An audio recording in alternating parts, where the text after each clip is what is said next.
नमस्कार, न्यूज 21 भारत में आपका स्वागत है। चलिए रुख करते हैं आज की खबरों पर। सीडीएस विपिन रावत समेत तमिलनाडु हेलीकॉप्टर हादसे में जान गंवाने वाले सभी 13 लोगों को आज अंतिम विदाई दी गई। जनरल विपिन रावत का पार्थिव शरीर उनके आवास से बरार स्क्वायर लाया गया। यहाँ सीडीएस रावत की दोनों बेटियों ने पूरे रीति रिवाज के साथ अंतिम संस्कार किया। बड़ी बेटी ने मुखाग्नि दी। सीडीएस को 17 तोपों की सलामी दी गई। इस दौरान 800 जवान यहां मौजूद रहे। बरार स्क्वायर में वीर सपूत सीडीएस जनरल विपिन रावत को राष्ट्रपति, पीएम, तीनों सेनाओं के प्रमुख और रक्षा मंत्री राजनाथ सिंह, दिल्ली के मुख्यमंत्री अरविंद केजरीवाल समेत देश के सभी नेता और देशवासियों ने श्रद्धांजलि दी।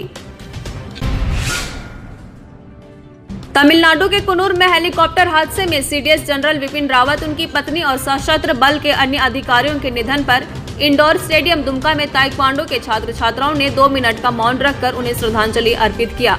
मौके पर झारखंड महिला ताइक्वांडो संघ अध्यक्ष स्मिता आनंद सहित अन्य लोगों ने भी पुष्प अर्पित कर उन्हें श्रद्धांजलि दी। दुमका डिस्ट्रिक्ट ताइक्वांडो एसोसिएशन आज यहाँ पे हम लोग शाम में एकत्रित हुए हैं। हमें बेहद दुख है कि विपिन रावत हमारे बीच नहीं रहे। उन्हीं के शोक सभा हम लोग यहाँ पे आयोजित किए हैं। झारखंड में मॉब लिंचिंग करने वालों पर अब कड़ी कार्रवाई होगी। मॉब लिंचिंग से अब अगर किसी व्यक्ति की मौत होती है तो उसके दोषियों को मौत की सजा दी जाएगी। साथ ही उन पर 10 लाख रुपए तक का जुर्माना लगाया जा सकता है। वह लिंचिंग के दौरान किसी को चोट आती है तो दोषी को अगले 3 साल तक की सजा के साथ 1 लाख रुपए से 3 लाख रुपए तक का जुर्माना लिया जाएगा। वह लिंचिंग में अगर किसी व्यक्ति को गंभीर चोट आती है तो उसके दोषी को 10 साल से लेकर उम्र कैद तक की सजा और 3 से 5 लाख रुपए तक का जुर्माना लगाया जा सकता है। ये कानून पश्चिम बंगाल में पहले से ही लागू है, लेकिन राज्य में लीचिंग के मामलों को देखते हुए अब झारखंड में भी इस कानून को लागू किया जा रहा है। बता दें, मॉब लीचिंग की घटना रोकने के लिए राज्य सरकार ने the Jharkhand prevention of leaching bill 2021 का ड्राफ्ट तैयार कर लिया है, जिसमें कहा गया है कि राज्य सरकार लोगों के संवैधानिक अधिकारों की रक्षा के लिए ये बिल ला रही है। इसमें दोषियों के विरुद्ध 3 तरह की सजा का प्रावधान है। ड्राफ्ट को मंजूरी के लिए गृह विभाग भेजा जाएगा। वहां से स्वीकृति मिलने के बाद उसे कैबिनेट में रखा जाएगा। सजा के प्रावधान में लीचिंग के लिए उकसाने और लीचिंग का माहौल बनाने वालों पर भी सख्त कार्रवाई किए जाने की बात कही गई है। बता दें, मार्च महीने में उन्मादी भीड़ ने 1 सप्ताह के भीतर रांची जिले में सचिन वर्मा और मुबारक हुसैन की बेरहमी से हत्या कर दी थी। सीएम हेमंत सोरेन ने उसी दौरान इस बात के संकेत दे दिए थे कि राज्य में सरकार इसके खिलाफ सख्त एक्शन लेने के मूड में है। इससे पहले 2019 में भी सरायकेला खरसावां जिले में तबरेज अंसारी की उन्मादी भीड़ ने हत्या कर दी थी।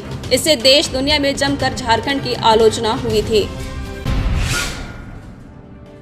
रांची सांसद संजय सेठ के आग्रह और भारी उद्योग मंत्री डॉक्टर महेंद्र नाथ पांडे की फटकार के बाद CMD doctor Nalin Singhal HSC पहुंचे। एचएससी मुख्यालय पर उन्होंने तीनों निदेशकों से हड़ताल की जानकारी ली।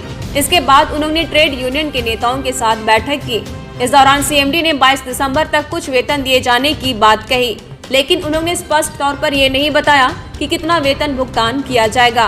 वहीं बैठक के दौरान ट्रेड यूनियन नेताओं ने वेतन व बकाया एरियर का भुगतान करने और कैंटीन भत्ता फिर से शुरू करने का मुद्दा और फीस नहीं देने पर स्कूल से बच्चों के नाम काटे जाने का मामला उठाया।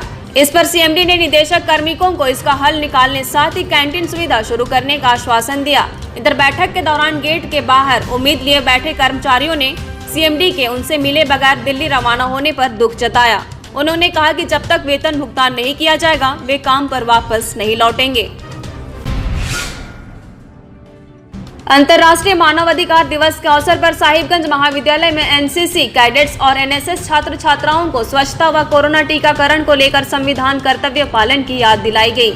इस दौरान बिजली घाट में एनसीसी कैडेट्स ने शहीद जनरल विपिन रावत के गंगा प्रेम को लेकर गंगा दर्शन किया। साथ ही महाविद्यालय के प्रभारी प्राचार्य के निर्देश पर महाविद्यालय परिसर में स्वच्छता अभियान भी चलाया। मौके पर मौजूद एनएसएस जिला नोडल अधिकारी डॉक्टर रंजीत कुमार सिंह ने कहा कि आज हमारा कर्तव्य बोध दिवस मनाने का दिन आ गया है। उन्होंने कहा कि हर व्यक्ति अधिकार की बात करते हैं पर वे खुद अपने कर्तव्य को भूल जाते हैं। इस अवसर पर कार्यक्रम में senior Awadhesh Kumar Yadav, Shankar Kumar Yadav, NCC cadet समेत कई लोग उपस्थित थे। मुंबई से रांची आ रही एयर एशिया की फ्लाइट रांची एयरपोर्ट पर लैंडिंग के समय दुर्घटनाग्रस्त होने से बाल बाल बची। एयर एशिया की फ्लाइट में रनवे पर उतरने के दौरान यात्रियों को तेज झटके लगे, जिससे विमान में बैठे सभी यात्री चिल्लाने लगे।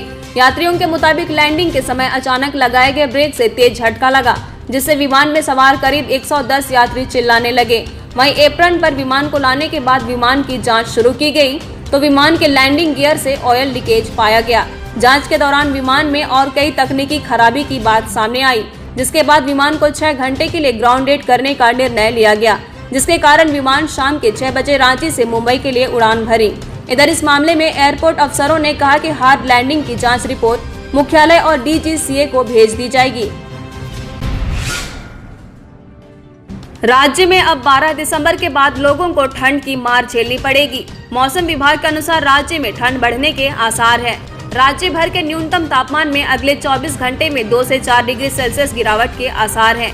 मौसम वैज्ञानिक अभिषेक आनंद ने बताया कि पश्चिमी विक्षोभ के कारण पहाड़ी इलाकों के मौसम में बदलाव का असर राज्य में भी पड़ेगा।